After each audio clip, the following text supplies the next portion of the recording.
Hello guys. How's going on?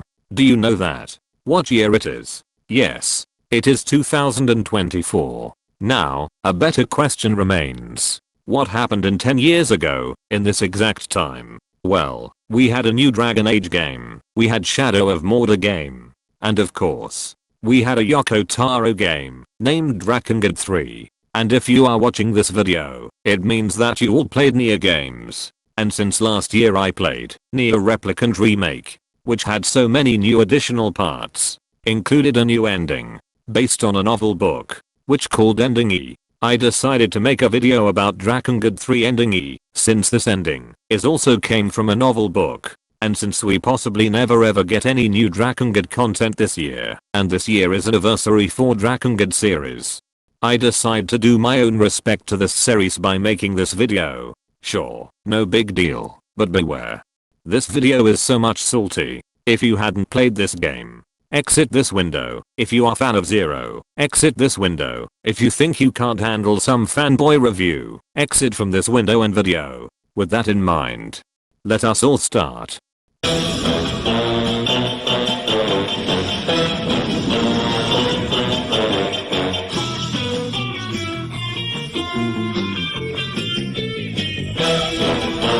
Oh, no, I'm not doing this jack shit again. If you want to watch full video of this, check out my video about Naruto and Drakengard series. Let's start my talking with this line. I don't like Zero. As title stated, I believe Branchy is best branch in this whole story. And main reason is not because this is canon ending. Oh no, that's something I really don't care so much. The main reason is, this is timeline where Zero literally get roasted to the core. Let me first explain some fundamentals. Drakengard 3 is story of battle between Zero and her sisters. I mean by her sisters, I mean only one.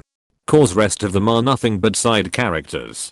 I mean all of them got story, but they are absolutely doesn't get anything right in this conflict. Anyway, now as luck turn out, I kind like hero type characters. So yeah, my taste sucks. I like heroes. And I don't like villains. Now let's see who is main villain, and who is main hero of this story. Well, about that. Yeah, this is so embarrassing. Okay.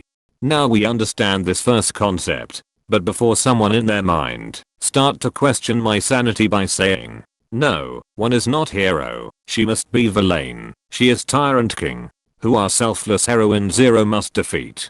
My good girls and boys, hear me out. If I want to brand one as villain, then I must brand 0.95% of Fate characters as villains, since all of them killed enough people who can be literally called psychopath.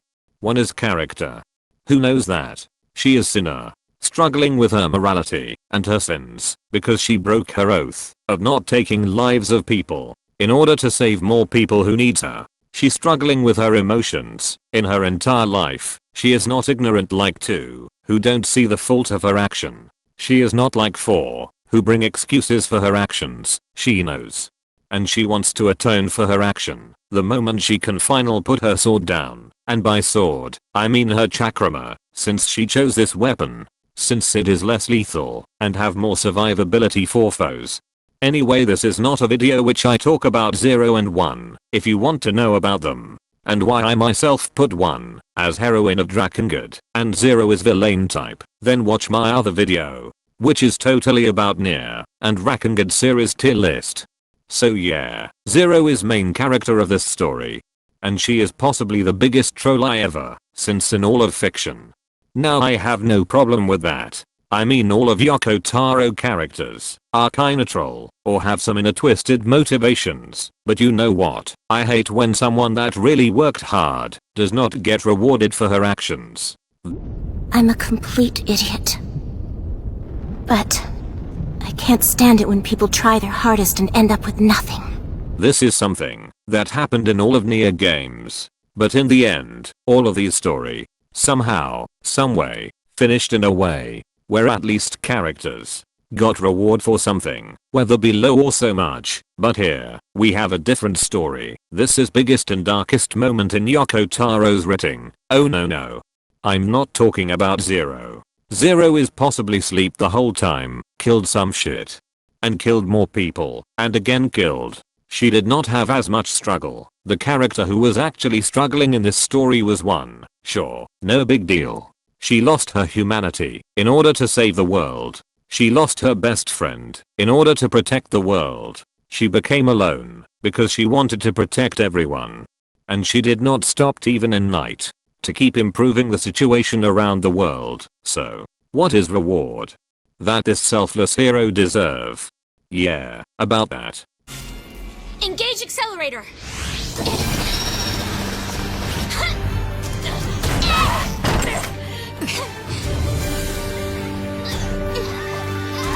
Ops, suck to this ending. Like hell I accept such abomination even exists in first place. You telling me all of those hardship was just so that a Merishu couple show up and kill her in most disrespectful way ever? My dude, my friends, I saw so many hardcore reaction to new Suicide Squad game.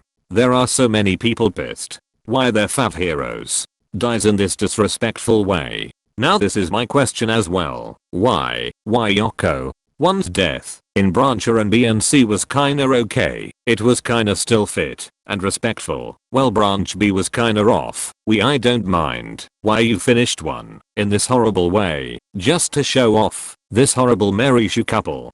Now we back to my main video's topic. What Branchy fixed? It fixed one thing that game didn't have.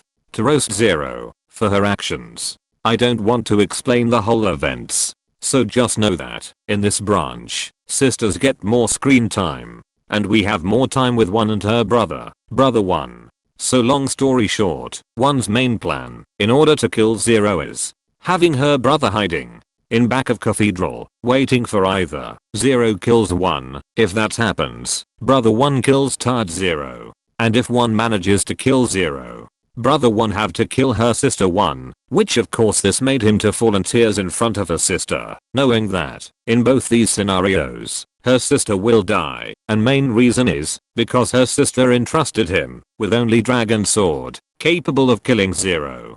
Now, let's not get too much distract from main events. Just as One predicted, Zero entered to church, was to Agantalistia into reasons, and fight broke out. However, in this branch, one is something we call determination. So let me start with one interesting note. All sisters in this story have some kind of power, which allows them to summon a creature named Watcher or Angel. But normally, since the process of summoning require insane amount of pressure, any sister who decide to do this on their own losing their mind on process, they need helps to bring one Watcher, and that is with help of others. One was the only character capable of summon without outside help. But in this moment, One passed her previous limits. She summons 3 of them. Zero is fucking terrified. This is a rare moment for Zero to ever to be truly feel scared. Now, in this branch events play out similar to branch C, but with more interesting dialogues, although with a difference. In this fight, Zero is fighting against One, while her dragon against One summons. Well anyway, in between of conflict, One tells Zero that she will never forgive her.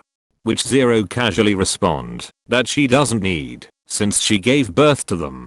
These moments that establish their characters and their difference. But in the end, Zero's superior speed made her capable of thrusting her sword in One's head. Now don't get me wrong, I don't find problem here, because One died in middle of battle proudly, and she managed to accomplish 2 things. First, as turned out, after death of One, all her summons disappears, leaving almost dead Mikhail on ground. If you are not aware, Mikhail is like a son to Zero, although a racist one. Zero, with knowing that she is about to lose her son figure, decide to sacrifice the world in order to save Mikhail. So please keep your expectation from Zero to lowest possible. But haven't we forgetting one thing? Yeah, oh well, I guess Brother One just witnessed how Zero killed her sister, basically his mother figure.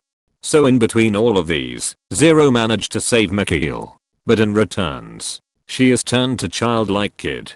Now Zero sees that Mikhail filled with energy and alive. She is now happiest girl alive. Then Now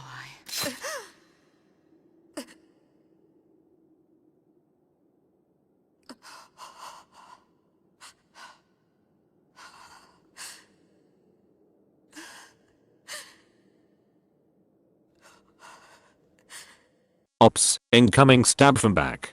Brother 1 just came from outer place and saved the day. She stabbed Zero with big ass dragon sword, filling this lost kid right to the ground. Fun fact. Zero started her journey in order to kill her kid sisters while they defenseless and are children when she was in her adult form. This ending is biggest salt because Child 0 got freaking stabbed from adult version of 1 who is actually still a kid inside. Oh, by the way, since method of 0 for saving Mikhail was including to sharing their life force, now that 0 is dying, Mikhail is dying too. Ops. So much for getting happy that she saved Mikhail. Now if 0 is not roast enough, she sees that Mikhail is dying on ground and struggling to get up while herself is struggling to bring her head above from ground. Now she wants to shout out Mikhail's name for first time since she was jackass enough in entire ass story. She never called him by his true name. 0, why'd you call Michael? Michael? So why don't you call me Mikhail, huh? You know, instead of dummy or hey you or whatever. But ops. Her lungs don't working anymore. Roasted. Soon she realized she can't hear anything anymore. It was at this moment she sees a familiar face. Accord, her girlfriend, is just standing back of church. Now 0 is pissed off from Accord as well with regret. Now, I have not done yet. There is still more roast to come. While she is confused as hell, she sees someone that she should not see. She sees one. She sees her standing perfectly health above her. She can't believe it. In reality it is brother 1. But since she can't hear anymore, she can't understand his words. Soon 0 also figure out that she lost her sense of touch. And lastly, she closes her eyes. Now you can hate me for it or dislike this video, but I really find it the most logical ending in the entire story. This story never meant to have happy ending. But if everyone have to suffer, while this girl have to get away from shitty actions, sure, she is not afraid of dying. But she has something that make her scared shitless. She want to protect Mikhail at all cost, even at cost of ending the world. And what better satisfying ending than seeing Mikhail dying right in front of her eyes, while she is powerless to even lift her head to say a word about it, while racist dragon calling her name. If ironic had name, this ending is definition of ironic. 0 never was hero or never was pure enemy of humanity. She was only a 0, never positive and never negative. But she just reduced everything to 0. So if such character have to go down, I don't want she goes down with smile. No, I don't want she feels satisfied at her job like Brancher. I want her to understand her illogical action has consequences, and thanks God, this is canon ending which result in Nier and Nier Automata. Branch D is too much Mary Sue for me. Now what do you think? Have you played the game and hating me for saying 0 is deserved such ending? Do you not played but still are against this ending? Or maybe you understood my point of view. Anyway, I don't expect much reception from this video, but you guys in future who sees this video, if you tolerate my talking in this video, I should say, thank you. And if some of you want to understand the lore of Drakengard 3, since we never get any anime or new game from it, just read Otahime 5 manga, and Fatal Crimson manga, and if you are not done yet, then read A Rain to End, and A Flower to Begin novel, and Visitor's novel. One's novel, and Brother One's Mirror Mirror novel, and Storyside novel. Anyway, it is big list, and this video is just my farewell to this series. I possibly never ever make any video around Drakengard series, but I end my video with this last line. Just give it shot. It is written by Mr. Yoko Taro. What could go wrong? Either you hate how this story progress, or you are gonna start to like its characters and its settings and its twists.